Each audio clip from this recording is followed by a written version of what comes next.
we're training. All of a sudden, my coach was like, hey, we're in financial troubles. They like cut me from that team. Wow. Yeah, it was crazy. And you were always a star player. Yes. Yeah, like So I was the leader. I was the point how guard. did that feel? I mean, terrible. I was like, what am I doing? It was different. I was like, all right, give yourself the weekend. So I like packed my bags, went to Stockholm, like stayed in a hostel, like on a boat on the water. And then I flew to Copenhagen where one of my teammates was playing. And so I spent like 2 days with her, got my act together and was like, all right, I want to do this.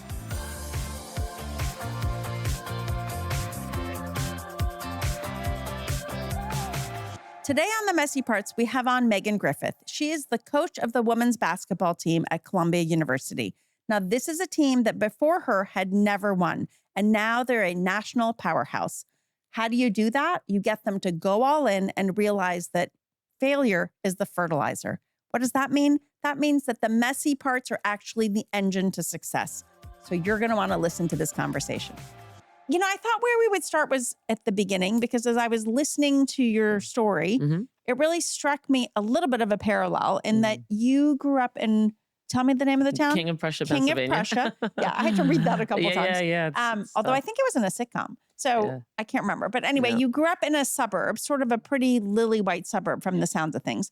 And your mom was from Hong Kong. So you definitely weren't like all the other kids. Correct. In a place where it was pretty homogeneous. Did you know that you felt non-belonging at that age?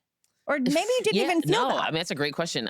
It's funny, like later in life, I think my mother and I like talks about this. I remember like going on a walk like during the pandemic. I remember we were outside and I was like, what was it like for you? Because my mother presents very Chinese, right? She's from Hong Kong. She was born and raised there. I think like depending on the situation we're in, my sister and I, who's 2.5 years older than me, like we can present very like white American as well. So I had no idea you were Chinese had any Chinese heritage until I actually read your bio. So I think it's interesting. Like it just depends on the circumstance, right? Yeah. So growing up, we didn't feel like we belonged. I think it was more, when you start celebrating holidays and you're around your Chinese family or your other Asian heritages, you started feeling and more curious, just like, well, what is this? Because I'm just around people that all are from the same place from here. Did you have a lot of relatives in town? No, so my uncle lived close by. All my mother's side had like scattered like all over the US, some in Vancouver, some back in Hong Kong. So her father and my grandmother, they met in Hong Kong. So like one was from a Portuguese province outside of the Hong Kong, and then their families migrated and here we all are, right? So the 4 brothers, like they all kind of stayed in Hong Kong, had kids, but my grandfather moved over to Devon, Pennsylvania, which is like right outside Villanova. So that's where my parents met. So for me too, I mean, I was fortunate that I spoke English without an accent, which I think was a thing, and we were Western in that sense. And so we, I mean, I definitely knew I was Iranian, right? Yes, I had grown up there until I was 11. Unlike you, I didn't actually end up going towards sports because I grew up playing soccer, which was not a thing when I first moved here. Yeah, no, so I think I ended up doing dance, but you did like every single sport. Totally, yeah. That was my dad. That was like all my father. Like grew up, not even just in organized sports, but like playing like pickup or like touch football outside or tackle probably, right? Like he was just like an all-American boy kind of, right? And grew up outside of Philadelphia in Ridley, Pennsylvania, and sort of like raised his siblings and had to like grow up fast. And when they met, it was just like a unique time for them. How did they meet? They met at a bar outside of Villanova. Actually, my dad was in night school at Villanova and he was working full time supporting his family. And my mom was an undergrad at Villanova. With your sister, do you guys ever talk about sort of like that childhood and growing up? We do. Yeah. I think for her as well, like felt very similar. Like it's not that we didn't feel like we didn't belong. I think it was just more like my mother was so good at acclimating. So I think my sister and I, like when we talk about it, we like really came into our heritage and being prouder Chinese Americans the older we got because we just were more educated around what that looked like and meant. So you were always into sports. Yes. Really from your dad. Yeah. But it sounds like you were a natural athlete and good at all of it. Yeah. I mean, I think I was good. Like my mom, it's funny. My dad was like the workhorse, just played as hard as possible all the time, outworked anybody. And then my mom's like hyper coordinated. Like she picked up golf in her like 50s and is like a pretty good golfer. But, it's a high hand-eye coordination sport. So she just like didn't play organized sports the same way in Hong Kong growing up. Yeah. So I think it was just like a combination of good genes. And then I worked hard. So here we are. And so you came to Columbia. So tell the story about coming to Columbia, because I ended up going at Barnard, which is how we actually met. Yes. And I actually was a kid who got in off the wait list. But I will say wow. coming Yeah, I know. It changed my life. Wow. Coming to New York was like actually the most incredible thing. I say For sure. often that really gave me voice because there was just incredible diversity. All of Absolutely. a sudden, I went from this very privileged but Yes. homogeneous suburb Yes. to, like you could be anybody you wanted to be at Columbia. Basically, when you're playing sports, there's like a recruiting process, and then different coaches are calling you. They watch you play as you're like growing up. And I actually had a common connection. There was somebody whose sister played with me, like was the same age that played at Columbia. So she like tipped the coaches off to come watch me. And it was like one of the only Division I schools I actually got recruited by. So I was getting recruited by like a lot of high academic Division III schools. It was almost like jarring at first, Mhm. right? Because I went to like Catholic school my entire life, like was raised wearing a uniform, like going to church on Fridays and Sundays. And I had a roommate from Ghana and then like a golfer from Tennessee in the same suite, and like everybody on my floor was from all over the world. Did you know in high school that you were going to get recruited, like that was going to be a Yeah. path for you to get to college? Because, that was never Yes. even a thing for me. For So, sure, for sure. Yes. And, I think for me, like I grew up playing sports, but I don't think I was as serious as I needed to be mhm. to play at the highest level. So my father, who like kind of got me involved in sports, like I think knew I was talented, knew I had a lot of potential. So he drove that process a lot for me, which is like, look, in retrospect, like I don't think anybody would ever have known that now, just like by who I am now. Mhm. But Wait, what it's does just that the mean? situation. I mean, I just think like now it's like, even if you were to ask the people I know, my friends, my staff, like they just know me as somebody that works really hard, works for everything they get, like doesn't want somebody else to like Oh, hand and something to and them. that you think you weren't that person No, back I mean, I then? was a kid, Yeah. like I just felt like I was immature, and not that I didn't have direction, like I worked hard, but it's like, how much was I working on my craft outside of the craft, right? So you come to Columbia and the basketball team, particularly women's basketball. I mean, I Yeah, remember yeah, even with football, it was like yeah, if you went to the game, you came back and people would say, how much did they lose by? totally. It's not a sports school, like it's a high academic Ivy League school that is known for provoking thought and expressing your differences and But interests, some of and the Ivy League for schools were sure. better at sports than Definitely. I others. mean, you think of Harvard, Yale, Princeton right away, right? But Columbia just wasn't known for Mhm. sports. So when I came here, we were like decent. And then I had a lot of different coaches. And so like, You had four, yeah, I four had 4 different coaches head in 4 coaches. years. Yeah. I remember reading that like you guys didn't get a uniform because I know the Yeah. women's sports thing, it was like sort of an afterthought. Yeah. No, for sure. I mean, we didn't have like the brand. We're a Nike school now. So now we have like all this gear and they, nothing. They could want for nothing, basically. 4 different uniforms now, our team. I'm like, how do you have 4 different uniforms? Our practice gear was like t-shirts. Like I Mhm. literally wore a t-shirt to practice. So when you think back to the fact that you had 4 coaches, I mean, that's a pretty, I talk to people who Mm-hmm. have had 4 CEOs, right? I Yeah, mean, that's a kind of not a great environment in for which to sure. function. For sure. It's hard to follow someone when the leadership changes Absolutely. on a regular basis. Why didn't you transfer? It wasn't really a thing. Like you didn't really transfer. And coming to Columbia was such a different reason. Like, right, I was coming to Columbia to go to Columbia. Like, yes, I was a basketball player. I was very driven by basketball, and I felt like I was like the athlete first and then the Mhm. student. But I was also like extremely loyal and brought up to like see things through. Right. So it was like, you committed to this, you're gonna stay committed to this. So if somebody's listening to this and they've had a coach or a boss Hmm. where they keep flipping out, when you look back at that, like what is the lesson that you took away from that? Like change is gonna be constant, and everybody, there's disposability, right? Like even me, like somebody can do my job right now, but it's planting roots, finding stability in something, really building something ground up to make it last. I think that's like they were looking for short term fixes, and that's why the turnover happened. What is the lesson we can sort of take away from how to manage through these messy parts that are out of your control? Well, I think it's exactly that, right? You focus on what you can control, and you really try to like let go and be free of the things you can't, which was the turnover in the head coaching position. I don't even think we had like great teams, but I think we figured out how to trust each other. Mhm. You just like bound together in a way because you just like had to figure it out. How did you all find your way through? How did you find trust in order to be able to even play at all? So it was my sophomore year. I actually I was named a captain that year, which was like And really you it's stayed captain through senior year. yes, yeah, which is super atypical for like a younger player, but it was just the point. I was the point guard, and the new coach sort of made a radical decision. We had 7 seniors. It was just, I just think we just like kept the main thing the main thing. You're like, all right, well, Wait, like what was the main thing? basketball, like just we got to show up and work and do our jobs, right? The more you come apart at the seams, the harder it is to accomplish something as a unit, right? And I just felt like we were all coming apart at the seams. How did you get the seniors to listen to you as sophomore? So like showing up every day, right? It was like, I'm gonna be first in the locker room. I'm gonna win every sprint. I'm gonna, whatever it is that was in my control, that was gonna be consistent. It wasn't about like getting people to like me. It was about, do they respect me? Mhm. The way I knew how to earn respect was to work. And then it just like you found your voice eventually. I knew the game well. I saw the game well. So that helped. But when this happened, I couldn't like go away and be upset about it. It was like, Mhm. okay, well, what do we got to do? So you go into problem solve mode. And even just like saying that, I think alone helps when it's messy. And so what did you study at Columbia? Economics. So not surprising that you got a job in finance when Nope. you were Yeah. getting close to Yeah. graduation. hmm What made you decide to do finance at all? I mean, economics, I was a math person. Like I just like was more numbers, problem solving. Like I liked how linear it could be, right? And just like economics was more business, more real world.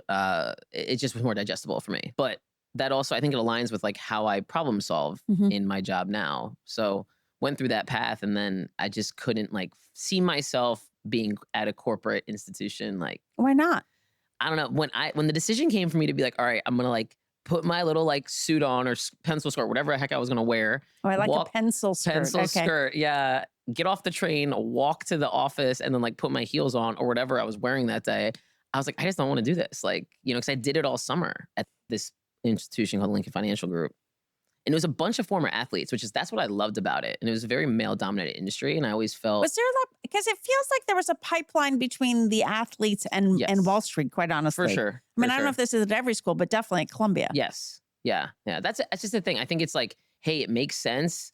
It's similar in terms of like how you compete and the mindset to attack it. A little bit of a like boys club, like definitely, which I didn't hate because I was like, I can go kick ass and be different and be like a woman showing up in this space and be comfortable. It's like sports. Like Mhm. I grew up in playing recess outside, right, at lunchtime with all boys. Like I've lived in this boys world forever. So you try that job basically in the summer. Yeah. The pencil suit is not feeling No, like your mm-mm, uniform. No. And you have a conversation that changes the direction of your sure. path. One of my good friends, his name's Dennis Stanton, he also played, and we worked in like a sport leadership organization together. Dennis was like, have you ever thought about playing? And I was like, what do you mean playing? Like, I am playing. And he was like, no, like beyond college. And it just, Ivy League student athletes didn't talk about that. Mhm. Like, you go get your degree and then you like enter the workforce. You're going to go to Wall Street. We already know Exactly. that's I the know. I'm going to put pathway. my pencil skirt on. Yeah. So, he was just like, I think you should think about it. He's like, I think you're talented. I think you can definitely do it. He's like, you just need to get an agent. So then like, okay, well, how do you get an agent? So I start trying to figure that out, and push comes to shove, and here I am going to play in Finland in 3 months. You go from King of Prussia to New York. That's a pretty big adjustment. And now you're going abroad. What was that like? I was in the smallest town in Finland, like 30,000 people, called Forsa. It's outside of like an hour and a half outside of Helsinki. I think I had any idea what I was getting myself into. I was just so wide-eyed at that point that like, you get off the plane and you're like, this is amazing. And of course it's not like winter yet there. It didn't even feel like we were like international. It just felt like I was in a small town somewhere. And then obviously you're like, the language is different. The culture is different. But the you had a groceries team. are different. Yes. So you but I had had sort a of a team and I tribe. lived with them. Exactly. Mhm. I lived with Americans. The American men's players were there too. So it wasn't like so outside the box. As I got to different places and we traveled around the country, that's when you were like, really, I'm living such a different life. And then the time difference and like not being here physically. Are you mentioning that because you like missed home? I didn't miss home. It was more, you just like missed out. It wasn't even like a FOMO. It was more, life is happening and I'm not there. And so what happens after that? Because you play for a while. Yeah, I played for 3 years. After that season, the team I played on was terrible, by the way. So I was like, great, another losing team. Here we go. Like we won like 2 games that year. I was like, this is awful. But familiar. But familiar. And like I had to remember, like, it's not like I came off this amazing college career where we just like won championships and we're like a really well-known program. After that, I got a job in Sweden the next year. And I'm like 300 kilometers north of Stockholm. So I'm like, we're up there in the cut. I'm like, this is another small town, but beautiful. Stockholm is beautiful. Helsinki is also beautiful. We're training. All of a sudden, my coach was like, hey, we're in financial troubles. I think we need a post player. So they cut me from that team. Wow. Yeah, it was crazy. And you were always a star player. Yes. Yeah, like So, I was the leader, I was the sorry, point how guard. did that feel? I mean, terrible. I was like, "What am I doing?" It was different. I literally was like, "All right, what am I gonna do? Am I gonna keep playing or am I gonna?" I was like, "All right, give yourself the weekend." So I like packed my bags, went to Stockholm, like stayed in a hostel, like on a boat on the water, met up with like some random cousins of cousins, and then I flew to Copenhagen where one of my teammates was playing. And so I spent like 2 days with her, got my act together, and was like, "All right, I want to do this." So then I contacted my You agent. didn't think like, okay, I'm going to go to finance now. No. Mm-mm. I That was either was that I door had think closed. it didn't I don't know if it closed, it just wasn't like I wasn't done, Mhm. right? So and I knew that. So then my agent, I was like, "Hey, you need to find me something," like, and she was like, "All right, well, like the best option is gonna be going back to Finland." And that was kind of like my one non-negotiable. I was like, I just want to go somewhere else. Yeah. So I'd been there, right? She's like, "Well, the club is in second place right now." And I was like, check, we're winning. Okay. And you get to live in your own apartment with a car in Helsinki. And I was Oh, like, that's better. done. So I was like, all right, send me there. And I got paid more. So whatever, I go to Helsinki and we end up winning the national championship that year. It's a great story. It's like a great comeback Things story. begin to turn. Things turned and the club wanted me to come back the following year. But then I was like, again, new experience. I've been now in Finland for almost 2 years. So I went to the Netherlands my last season. And how long did you stay there? Just a year, just a season. And they wanted me to stay longer to I was gonna get my master's and like go to school, but it was a step down in level because the other places I had looked at, like a club in Romania wanted me and it was like well paying, the level was better. But I was like, I don't think I want to go to Romania right now, but it was just like something I didn't know. So I'm like, maybe it's time for a change. And then just some like deaths in the family and like things that like you just feel like miles apart from. Mhm. So it's like, okay, I think the next thing is to come home, right? So, but I was like, what does that look like? Yeah. How did that feel? Because that seems like stressful. Totally. I mean, and you're like out living your life and like doing your own thing, but like I hadn't like laid roots anywhere. Like there's no, like I wasn't like tied to Mhm. anything wherever I'd lived. So it was really just like okay, well, what makes sense? I don't want to get a corporate job. Like I'm not ready to just like flip that switch. I was like, how do I bridge this gap? Oh, this coaching thing. People always said I would be a good coach. Why did So they then think that about you? well, I was a point guard and had like a good mind for the game. I think I was like good at building teams Mhm. and then leading, right? So it was like a combination of those three things. It's like, boom, you check the basketball, the skill aspect, the strategy aspect, you're a leader, you know how to like bring people along. So I was like, okay. So I start reaching out to coaches I had, all the coaches I had. And there was like three different opportunities that came up. Like one was you can go be a volunteer coach at Penn at the University of Pennsylvania. And then the other opportunity was being like a director of operations at Princeton. And I was like, Princeton's winning. They have a new young head coach. They seem to have a good thing going on. This makes sense and it's like stable. There's like benefits. Mhm. And so I interviewed with the coach who played at Dartmouth and she called me like the next morning and was like, hey, like you're an Ivy League alum. Like no Ivy League alums coach. Why not? Because they're all bankers. No, I'm Exactly. just kidding. We're all bankers, lawyers, or doctors. Like that's literally what the blueprint was, right? So you are now at Princeton. Yes. My And Princeton. how long did you stay there? 6 years. That's a long It was a time. long time. It was a long time. So I started as a director of operations, which is sort of like you coordinate the travel, you like make sure the team has their stuff, like their gear. You make sure the coaches are organized when they go recruiting. Like you're just sort of like an administrative assistant to everybody. And like, Oh, I know this role from yes, Ted Lasso. there we Thank go. you. See, Mhm. exactly.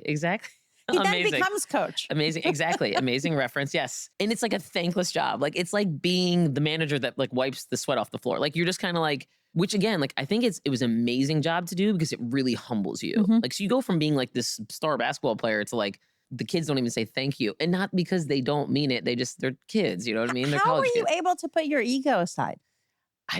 I never had a huge ego. Like I think I was a confident person when I was like a player, but I also had just been on so many teams where like I was cut from a team. I played on teams when I wasn't the star all the time growing up. Like that, the stardom for me came like way later. So like I actually grew up fundamentally and foundationally in sports as not the star, if that makes sense. I had to work harder for things, right? So it just wasn't that foreign to me to like Mhm. show up and like be a great teammate and like just put your head down and work. Now that you coach, do you find that a hard thing for other people to do? For sure. I mean, when you're recruiting the best players in the country or the world, right? They're used to being the best. And, you know, a player like me, like, I don't even know if I would have recruited like now because they're used to being treated this way, to playing all the minutes, to getting the ball the most, to scoring the most points or, right? So that humility is hard to teach young people now. So you stay at Princeton for 6 years, a Mhm. competitor to the school where you played. Yes. Yes. Columbia was still losing. Yes. So that was okay, maybe. Yep. It was totally losing badly. I remember we beat them by like 50 points one time, and I was like, wow, this is terrible. I was like, Was it weird wearing a different team's colors? yes, it was, but it's so funny. Like I was a proud Columbia student athlete because I think my career was so tumultuous. It was like I was closer to like other people in the community and not necessarily just like the basketball community, if that makes sense.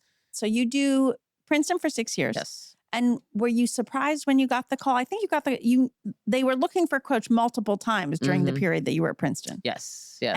And like, did you have your eye on that? Like, I want to go back to Columbia? Not at first. It seemed so messy. Like honestly, like, it was like Because it was messy. it was so messy, and I was young still. I was only 25 when I got to Princeton, right? So I was at Princeton, and I had just been promoted to be an assistant coach. Like it was like my first or second year as an assistant. So I went from operations to assistant. How old is an average coach? Like when you say you were Um, young, what's like the average? Nowadays, I think it varies, but like when I was in the business, you sort of like worked your way up through the business. Like even 20 years ago, nowadays, like there's more positions on staff. So you can get into like a coaching role at a younger age, in my opinion, if you had a pro career or something Yeah. like that, right? So, but it just that wasn't really, I would say like mid to late 20s was probably like entry level. So I was recruiting coordinator, assistant coach, and I just like, again, I was like kind of green still. So they hired somebody with like a ton of experience. It just wasn't the best fit. And then Did you 2 years apply? later, I didn't. But they had like You a knew courtesy sort call. of, yeah. Yeah, it was like a courtesy call. And I was like, I don't even know. I wasn't ready. And then 2 years later, we had great success at Princeton. I was like, I'm ready now. One of my former teammates and classmates was like, hey, the job's going to open up again. Like we just found out you need to get in here. So like, Well, why did you need to get in there?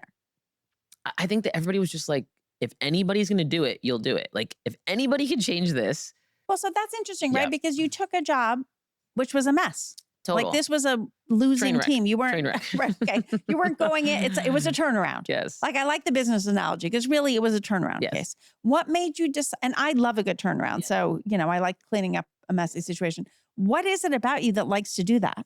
I just like proving people wrong. Always have, like, oh, I'm going to do the unconventional thing.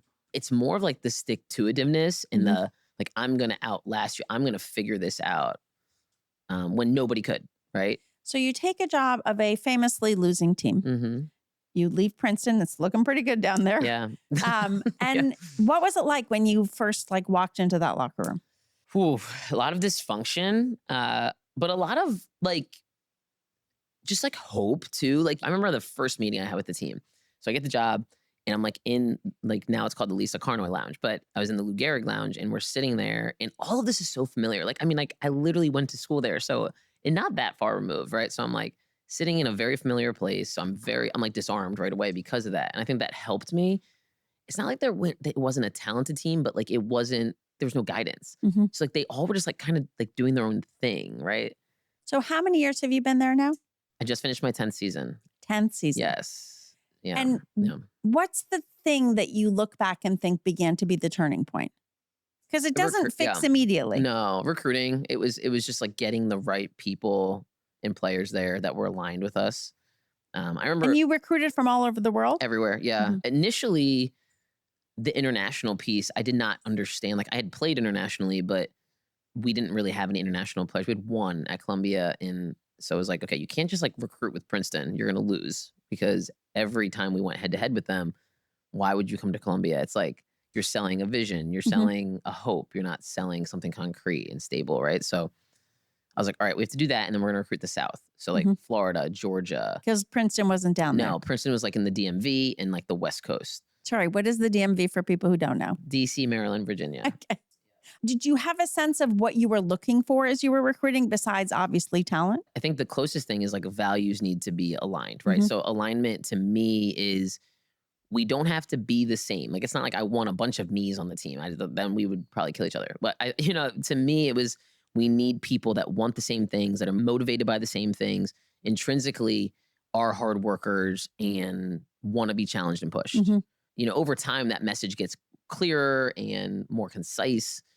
But it just had to be consistent. And that was the recruiting piece. Like to me, we just didn't have the right people there that wanted that. What was your pitch? I mean, again, I've done turnarounds and, I had a job where nobody wanted to come there because they thought, the business was going to close. So it was hard to get people at the top, kind of like you're describing, to come. So I sort of had to perfect a pitch as to why For that sure. made sense. What was your pitch? Well, there was the obvious, like, Ivy League school, New York City, like, young staff. Like, we have this Well, that big only works if you're vision. not competing against Princeton. Totally. So, my big thing was I knew parents would like me. And I Mhm. was like, and now I was young. So I had to dispel the, like, how old are you thing, right? Like, I'm finally now in a position where I'm closer to the parents' age than the actual players. But my big thing was, like, recruit not just the kid, recruit the family. Mhm. So it was, hey, this is how we're going to take care of your daughter. This is when they graduate, they're going to have plan A, they're going to have plan B.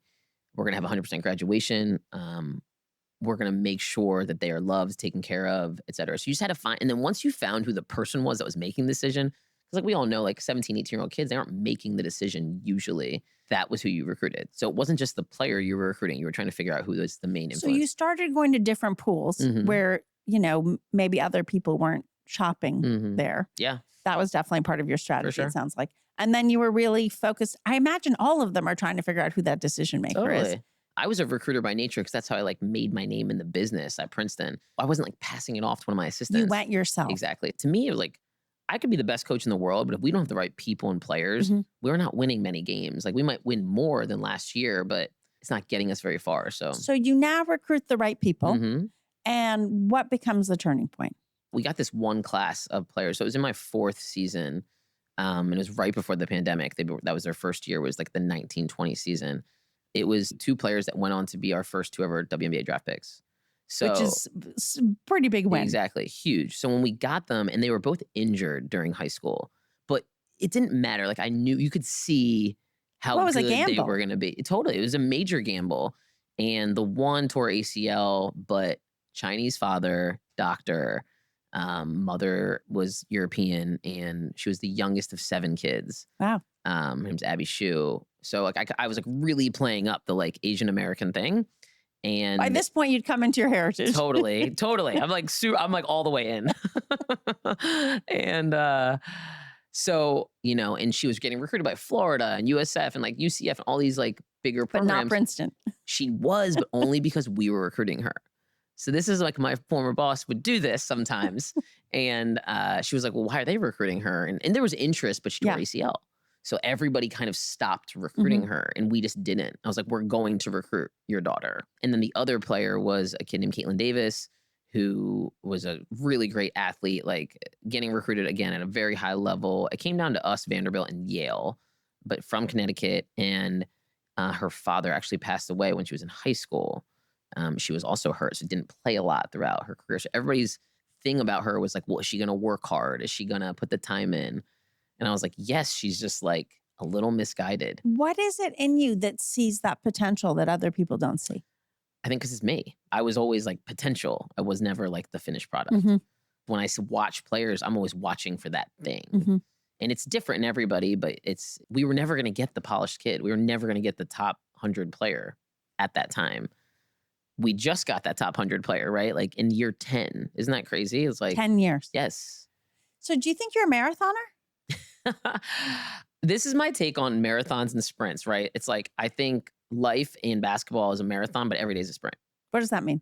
So it's like you're running as hard as you can, building up that capacity of VO2 max every single day, but like you're running the same race every day. You cannot max out every day. You can get close to that, but you have to know, hey, where are my limits? Or like maybe I push that a little further. If I only have 5% today, now I'm way better at like finding my 95 in a staff member, in my partner, and whoever, right? Yeah. So I think that's the difference between my younger self and now. It's like I just know those limits more. Whereas before I was just like burning it. So, there's so many famous coaches who write books that become business Bibles. Yes. Right? There's a lot of analogies because when you're leading a company, you're motivating a team. For sure. Right? What have you learned about managing people? Everybody's motivated differently. I don't even know if I believe in motivation anymore. I think I just believe in like, can you get people, one, to respect and like each other enough to do something together? And then how do you get them to like enjoy it and feel like it's theirs? I think the ownership piece is so critical in creating successful teams. So this is where I want to go back to belonging because it feels like, as I did the research, that you create a feeling of belonging for the people on the team. Hmm. Do you think that's true? Definitely. And Definitely. how do you do that? Well, foundationally, in the beginning of every year, we start every team, every season the same way. Like we go through, we have like a whole program manual that we like cover all of our culture, our core value system, and like just like guidelines and things. You have to hear every voice in that first meeting. So it's not just like me talking at them. It's like this is a shared, this is our ethos. This is Mhm. our, our living organism that we are. And I think if you have to just help them understand every single day the deposits they need to make and feel like the 14th player in your roster is as important as the first player in your roster. And we say that like every day. It's like 1 through 14 or 1 through 12 or whoever. You take that messaging and you do it with your staff. You do it with your athletic trainers, your strength coaches. Like the more that everybody feels like this is the most important thing, then one, it doesn't take that off of me, but it's like it brings people in it with me. Mhm. So now you feel like you're doing it together. And ultimately, that's the most important thing. So one of the things I read was that there was an NCAA championship, and Mhm. I confess I'm not a deep sports person, although my husband definitely is. Yeah. Where you guys should have been included, but you weren't the Yes. first go. And then there was a second time. The first time you didn't really say much, No. which apparently is the way in the You're world of supposed sports. to be polite. You're Yeah, supposed to be yeah. polite. So Especially on as a this, woman. okay, well that would be the second thing. Yeah. So on the second go, you decided not to be quiet. Yes. Why not? Well, first of all, tell us the story because not everybody will have Yeah. read that story. So this team that I was telling you about, those two players, they were now juniors. And we had this awesome season where like we beat a team that went all the way to the Elite Eight that year. But we had like zero history with the NCAA tournament. Nobody in the NCAA tournament committee knows who we are. And that's really the big league. Huge, Mhm. huge. So you're like trying to build your exposure up. You're trying to get on linear television. You're trying to do all these things, network, and get people to talk about your team. Because I watch want your to say team. there's like the team part and then there's the business part of For the job. sure. And Yeah. that was the part, honestly, that was the shift that I needed to make that year. And I didn't quite know that yet until we got to this part where we weren't selected for the tournament. So like I was like coaching my team and really focused on that. And then I was like, after that experience, like I really understood that this was a business. This wasn't And the just experience was that you were excluded. exactly. But So could have been totally. included. So we put ourselves in a great position and then we lose in the semifinal game of the Ivy League tournament. It was crushing. Like it was crushing because that team, like we had won our first Ivy League championship. Like, we were first place all year. This team was an amazing group of humans, fun to watch, tons of personalities. And then we have like these two WNBA draft board potential watch lists. So we lose, we don't make the tournament, and we're like right on the bubble. So there's like this thing called a bubble for the NCAA. And there's all these teams are like the first teams that will get in, the teams that won't get in. And so how like, does the selection happen? so it's like a 15-step like criteria. Basically, a committee of people get together. It's like up to like 20 people, I think. And they go through like all of the resumes of all these teams, like quality wins, bad losses, your last 5 or 10 games. So it's like, So it's are not there just a math injuries? equation. No, it's like a feel. And that's the part of Mhm. it. It was why we kind of got screwed that year. It was nobody knew who we were. So, even though we put ourselves in the right number, what's called like a net rating, we were right there, but all the other pieces were missing for the committee, in my opinion. So we get excluded, and then we play in the second tournament, which was called the WNIT at the time. And we go all the way to the final, and we ended up playing at Kansas in front of like 12,000 people. It was such an amazing experience. We lose by like 6 or 7 points, but everybody was watching us now, Mhm. right? So it was like, if we just could rally and get to that point, we would have the eyes that we needed Yeah. to springboard us into the next year. So then the next year, when we like essentially do the same thing, we win our second championship. We didn't go undefeated or anything in the league, but like it was undeniable we were going to the tournament. But you didn't. We did that year. No, but I mean, the second time where you were up for it and you were vocal, what happened? My sports information director hands me a piece of paper. He's like, you need to say these things in your press conference. And I was like, I'm a Wait, terrible what was on the piece loser. of paper? It was basically our resume. It was like all the things I didn't say the year before, right? But he was like, because people are watching this. Like we're one of the last tournaments to play before the committee decides who they're going to select into the tournament. So you had to learn to advocate for yourself on camera. Exactly. How'd that go? Probably said some things I shouldn't have said, but Like what? like I was just like, you could pick another like SEC team to get in, or you could take a chance on a team like us, right? So I got like blown up on social media for it, which was hysterical. And we ended up playing an SEC team in the first 4. So was it hard to take that piece of paper and say those things? It was at first, but then when I started going, like, I think I blacked out, like it was, You were just in the zone. I was doing it. Yeah. And I'm an emotional person. Like I have an intensity to me, but like I usually can like put it together. Like I'm not just going to go off the rails. Right. Yeah. So then like, whatever, we get selected to get into the tournament. So it worked. It clearly worked. And, the year before we got slighted. So it was like a Okay, wait a combination of all second. these things. Let's just replay this for a Yeah. second. So you get blowback because Yeah. you said things that Yeah. people thought you shouldn't have said, Yeah. but it still works. Totally. And the year before, you had this amazing run and then Yeah. like completely deflated because it didn't happen. Yeah. How did you get people to pick themselves back up after that moment? It was like we had some like real kumbaya like come together. I mean, we're all like the tears, the emotion, like just that heartbroken feeling. And my staff, like huge credit to them. We always like try to up with these ideas to like get them to like do the next thing or like think deeper, right? And then we create this like invitation to the Hall of Fame dinner in 2033. So you're looking into the future. Yes. So this is your vision. for it. Yes. So Oh, our you're vision- manifesting. Totally. And then the whole thing, I wrote this like Hall of Fame acceptance speech, like whatever. It's like the whole thing was like, this was the team that was going to be inducted, the Okay. first ever women's basketball team. So I read that your coaching style is not like everybody else's. Mhm. We're actually now talking about that. Mhm. You're manifesting. Yes. You're not just doing plays. No. You're journaling. Yes. What is it about you that plays this game differently? I just think you have to be different to be good. You never know what's going to work with who. And I think it's just like being open to trying new things and realizing like you can stack things that work. It's not like you have to stick with one thing all the Mhm. time. That's where like the feedback of the individuals is important and like the buy-in piece. And it isn't just like hey, let's try it. It might not work for you, but like we're going to try this, right? There's like something called the information action gap. And it's like my information action gap is like very small. So you get the new information and you move quickly. I'm just like, let's do it. Like, why not? So just go. Yeah. And it's usually, I'm just like a gut feeler. So I'm like, if I don't like the idea, I'm like, we won't do that. But if I do, I'm like all in. I meet lots Yeah. of students who are waiting for permission or waiting for perfect. For How sure. do you get them over that hump? One, it's like, again, creating spaces for them to flex that muscle of acting. Mhm. And then also just like, I think it's how you create the environment. Like you have to create an environment and then be in an environment, one, that's safe, but two, encourages failing forward, right? I always say like feedback is food, failure is fertilizer. That's what we like say to our team. Because this notion of failing is so hard, Yeah. especially young people. Nobody likes to fail. I mean, like the world they live in is all about manicuring the perfect thing. We were coaching a generation of people that want the perfect shot, the right angle, the hair to be done the right way. So you have to like know that about them and like openly get them to like embrace that, but at the same time try something else. Like that's the thing for me is like we're going to keep trying new things. It's one thing to lead through the messy part. Now you're actually at the winning part. That comes with its own challenge, right? Because now they've tasted success For sure. and it's something to lose something that you have versus get something you've never had. Mhm. What's the challenge and the messy part of that? You just don't know what's on the other side. I think that's the messiest part, right? Is like you can't look into the future and say this is going to work.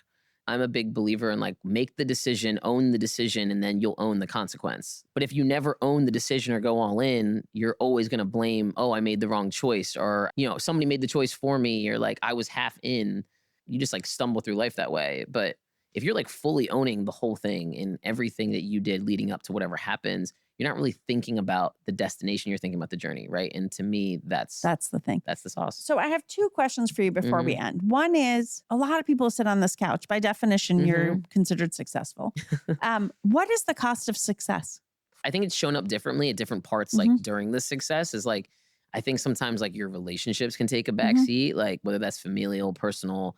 And I think you just have to learn how to integrate better. Like to me, every time there's been a cost, it's like, well, you can still do this, but you have to make space for other things that are important in your life. I think you can just get so laser focused and like everything becomes noise. And so for me, it's that. Also just like not carving out time for me to have other things in my life. Like you can just be obsessed with your job sometimes. My husband says all the time, you have no hobbies. You need hobbies. Exactly. I work all the Totally. time. Second one, what is the piece of advice you would give to somebody in their 30s, like past their 20s, but in their 30s? It's funny because I was like just having end of year evaluation meetings with my staff, and I have a young late 20-year-old who's like getting off of his insurance with his family, and we're talking, and I was like, listen, like Setting boundaries for yourself is really healthy, but you also have to be and realize like if you want more, you're still gonna have to like carve out time to do the things that lead to more. So like we were talking about vacation time and I was like, take as much vacation as you want this summer. I was like, you just have to realize like life still is going on around you. You can't just like shut that off. So I'm like, you just have to like, again, create the boundaries and communicate them. People really struggle to communicate. Like, I didn't get this done. It's not on time. Even if you tell them, hey, it's okay if it's not done, you just tell me if it's not done. I think just encouraging that communication amongst your family, your partner, your coworkers, whatever it is, the thing that you didn't get done. It might be the flowers to pick up for mom. Just tell your sister. Don't be afraid to tell your sister you didn't pick up the flowers and show up empty-handed. So accountability. Exactly. Thank you so much for coming. No, it really was wonderful. You really have built an incredible team. And I so remember never going to anything and thinking we were going to win. So, congratulations. Thank you. Thank you. I hope you enjoyed this conversation with Megan Griffith. I know there were a lot of good messy parts and a lot of life lessons. Thank you for listening. Make sure to tell 10 friends, like it, review it. That's how we get to tell more messy stories for you.